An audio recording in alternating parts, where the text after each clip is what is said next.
I think what's truly at the heart of Page and Page, and what's written through us as the core, is our passion to challenge perceptions and to really open up people's eyes to what their audiences go through on a day-to-day basis.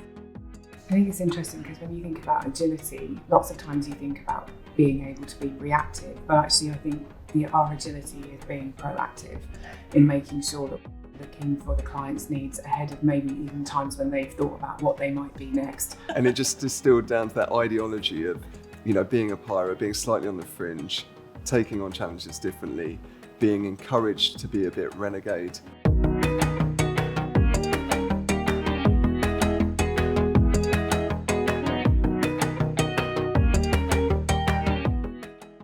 I think at Page and Page, we really understand that a great idea is so much more than the idea. So we work together quite a lot, and we come up with an idea, but it then takes that so much more interrogation, and we have to think about the design and the story and how we translate this great idea into something that's actually going to resonate with people. Yeah, it's a very difficult thing to do as well. They always say that 5% of is the ideation, and 95% is like the perspiration. It makes you think outside the box. You have to think very creatively to get what you want at that point, which is, I think it's to find solutions. There's a perfect solution out there. It's just how you search for it. Yeah, absolutely. I think as well something, obviously the pandemic is hopefully over now, but during that there were so many instances of all this amazing creative work coming out, and there's things like gravity was discovered during an isolation, and I think that I find that fascinating, like the fact that you can be in such a pressured environment and kind of feel trapped almost, but actually that's when the most creative ideas come out.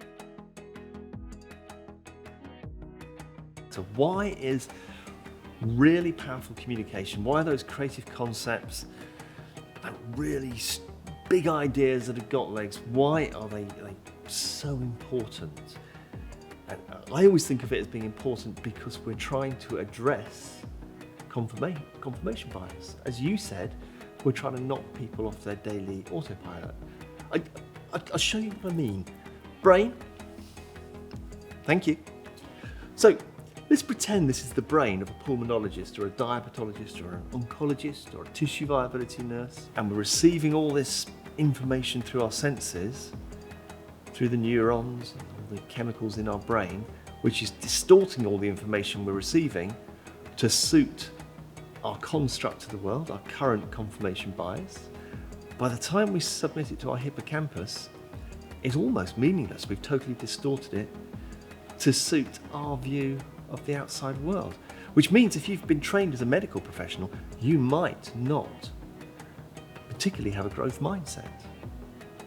And our job, and what we do, is to create that growth mindset.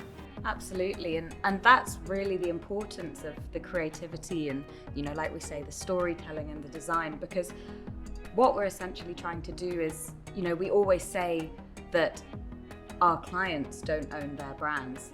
Their customers and their audiences own their brands, because it's all about what their audiences perceive their brand to be. So what we're really trying to do with our creativity, with the campaigns that we put out, is to solidify the brand image that our clients want to show in the minds of their customers. We're individual people that have ups and downs and nuances and lives and backgrounds, and it's that richness that you see in our creative, you see in our science, you see in the visuals and the messaging, and in us when we talk to clients. That's what they're buying, that's what they believe in.